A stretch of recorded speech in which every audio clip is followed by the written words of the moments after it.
मित्रांनो, मला एक गोष्ट सांगा, आपण व्यावसायिक झालोय म्हणजे नक्की काय केलंय? आपल्या वर्गातली हुशार मुलं आठवा. ते आज काय करतायत आठवा. काय करतायत ते? नोकरी करतायत. आणि तुम्ही काय करताय? व्यवसाय करताय. तुमच्या दोघांमध्ये फरक काय आहे मग? चॉईसचा फरक आहे. तर तुम्ही काय चॉईस केला? व्यवसाय करायचा. म्हणजे फरक काय? नोकरी आणि व्यवसायामध्ये फरक काय? जॉब देणारा आणि जॉब करणारा. आणि सगळ्यात मोठा फरक काय? सगळ्यात मोठा फरक ही हुशार मुलं, ऐका ना, ही हुशार मुलं वर्गात प्रत्येक गोष्ट विचारली की हात वर करायची की नाही? पण माझं काय वाकडं नाही त्यांच्याशी.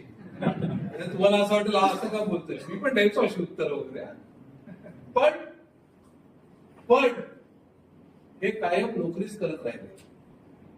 आज टाटा, बिर्ला, अंबानी यांच्या कित्येक कंपन्या तुम्ही जर बघितल्या तर त्यांच्या टॉप लेवलला, मॅनेजमेंट लेवलला कित्येक हुशार मराठी माणसं आहेत की नाही?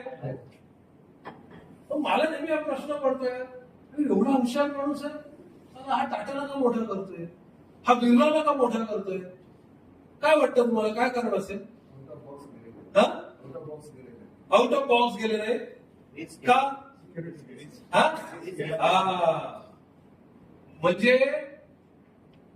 व्यवसाय करणं आणि नोकरी करणं याच्यात एक मूलभूत फरक काय आहे? व्यवसाय काय करतो? रिस्क घेतो. कसली रिस्क घेतली हो तुम्ही? कसली रिस्क घेतली? मंथली पगार न मिळण्याची रिस्क घेतली. अजून मी तुम्हाला सांगू, तुम्ही जेवढ्या काही रिस्क काढाल ना, त्या सगळ्याच्या पाठीमागे एकच रिस्क आहे, ती म्हणजे पैशाची.